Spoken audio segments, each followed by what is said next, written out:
जे दृष्टी दिसे ते ते हरिरूप, पूजा ध्यान जप त्याशी नाही.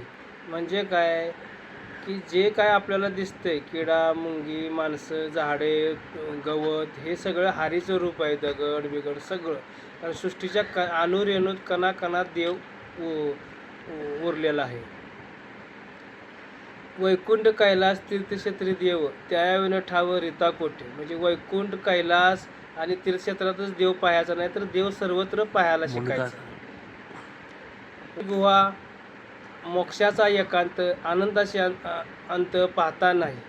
वैष्णवांच्या संगतीनं मोक्षाचा एकांत, मोक्ष प्राप्त होतो आपल्याला. अनंताशी अंत पाहता नाही. देवाचा अंत कधीही होत नाही. आदिमध्ये अवघा हरी एक, एकाचे अनेक हरी करी. आधी पण देवच होते, नंतर पण देवच राहतील, मध्ये पण तेच आहेत. म्हणजे शिवाचं रूप हे सर्वत्र समान आहे. म्हणजे समान आहे. सर्वांचे रूप शिव आधी मध्य आणि एकांत, त्यांचा अंत लागत नाही देवाचा. की ती देवाला कोणीही ओळखू शकत नाही. आणि देव कोण म्हणतो की मी देवाला ओळखलंय, तो अज्ञानी आहे. कारण देवाला कोणीही ओळखू शकत नाही. ज्या वेळेला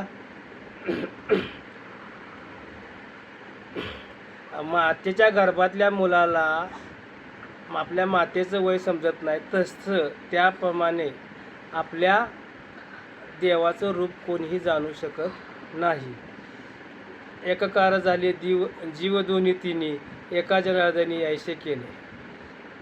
म्हणजे परमात्मा आणि आत्मा हे, त्यांचा आत्मा हा परमात्माचाच अंश आहे. जसा सूर्य एक असून किरणे अनेक आहेत, तसा परमात्मा एक असून आत्मे अनेक आहेत.